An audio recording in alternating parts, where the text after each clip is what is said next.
If you think happiness is something you get, like money, a hot partner, or that one job that makes finally your mom shut up, you're not chasing happiness, you're chasing an illusion. And that's exactly why most people feel stuck, even when they tick all the boxes on the perfect life checklist. But there's the thing, when you understand how happiness really works, you unlock the mechanics, I'm sorry, I'm French, that can help you emotionally stable, resilient, and genuinely happy for life. And let me break it down. This isn't some motivational fluff, it's the emotional graph that you ride every day and don't even realize it. So, sit properly on the couch or sofa, take a little piece of water, whatever you want, and let's discover it together. It's Gianni, your Frenchman. It's time to shine. C'est le moment de briller.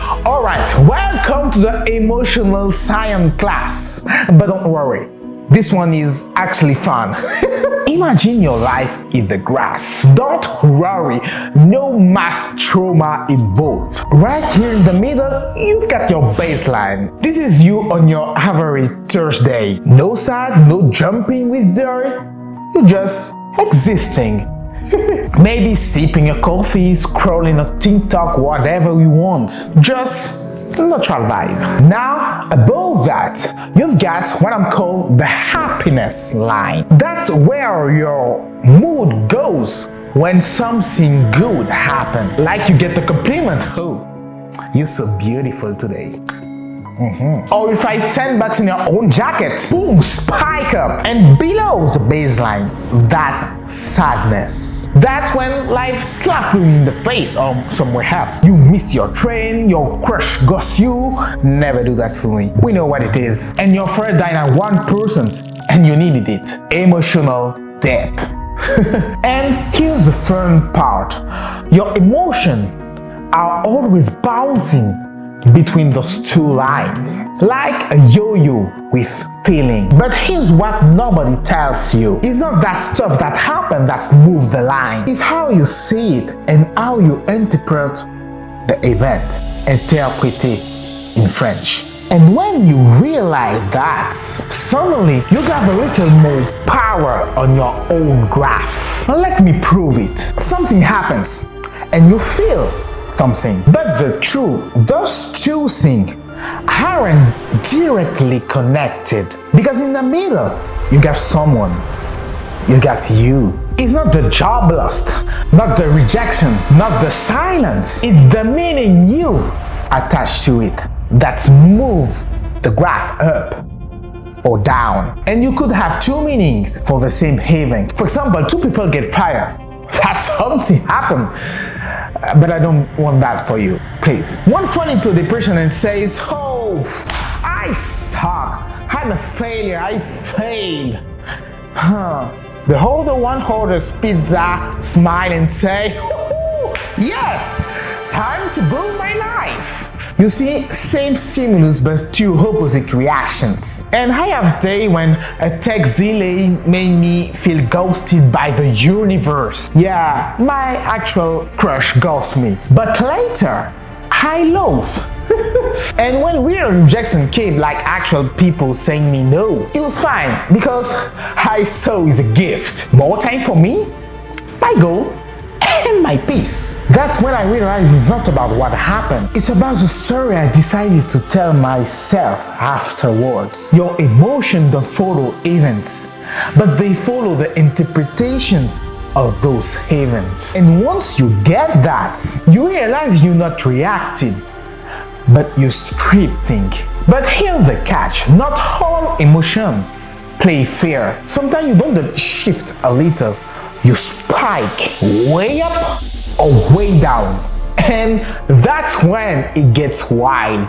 Because those moments, you already liked them. So let's break it down differently. Let's talk about emotional physics. No physics class, don't worry. Because yeah, your feelings follow momentum too. The higher and faster you spike emotionally, the harder you crash right after. That's the law of the emotional curve. You hit big at the casino. Everyone screaming, like flashing. Your brain goes, bro, we unstoppable. We cracked the code. We're gonna be millionaire. But then, of course, you lost everything. And the next morning you say, wait. Did I spend 400 euros on slot machines and 2 cocktails? What the fuck? Your wallet's empty, your soul confused, emotional crash unlocked. And you know what? Same with drug or when you're getting wasted. In the moment, you're flying. Oh, I love you. You my brother forever. No, I'm serious forever. Kiss, hugs, sex, dancing like a legend. But next morning, where I am? Why did I text my ex 4 times? What is this guy next to me? Head spinning and anxiety through the roof. That's the emotional death. But go the other way. You suffer first, work out from hell. Projects that fry your brains. You're like, what I'm doing this to myself? You push, you doubt, you sweat, and then, boom, post-effort glow. You walk out of the gym, okay? I could fight a gorilla right now. Confidence, peace, mental clarity, all from the pain. Because your body and your mind, they always balancing the scale. Indeed, the quicker you rise, the faster you fall. The deeper you go, the higher you can bounce back. So ask yourself, do you want quick highs and have it crashed? Or do you want to build something real? Because here's the truth, your emotion have a building compensation system. Every dip has the potential to flip. And sometimes what feels like a breakdown is actually the beginning of a breakthrough. And I didn't read that in book.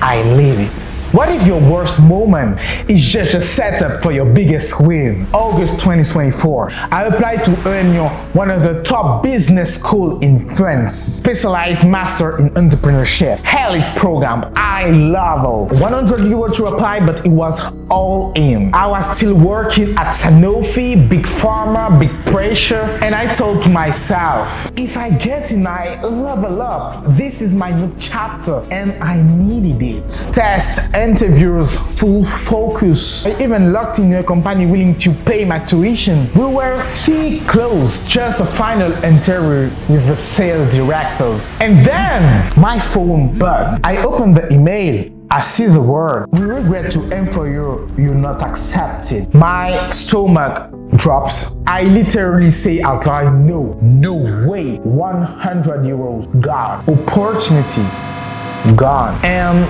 I felt it, -5 emotionally. That moment, I felt stupid. Like I bet everything in the house. Took it all. But plot twist. 1 week later, my boss from Sanofi called me for a chat. He told me, we'd like to keep you on. You've done a great job. We want to offer you a full position. I froze like, wait, what? I didn't even apply. Therefore, just like that, I had a job. My first job after my degrees. Security, respect, no stress, no chasing, just earned. From rejection to recognition, from -5 to +10. And the crazy part, if Union had said yes, I might have missed this. That's what I mean by emotional compensation. You think the drop is the end, but sometimes it's just a setup for a better plot twist. It's simply not true that we won't get another chance to rise again. And that moment didn't just lift me, it's changed what I now expect from life. Because once you bounce back like that, you realize something deeper. Every low isn't just survival, it might be the launch pad for your next level. But here's what nobody really tells you. Your emotional ceiling, the upper limit of your happiness, it it moves. Same with your flow, your sadness. Your rent shifts because you shift. I remember my 21st birthdays, we rented a villa. All my closer friends, people I love, pure energy, music, real vibes. I felt seen, alive, overflowing. I was a pig, +5, easy, even more. But now, if I did the exact same thing again, same people, same place, same setup, it just wouldn't hit the same. Not because I lost something,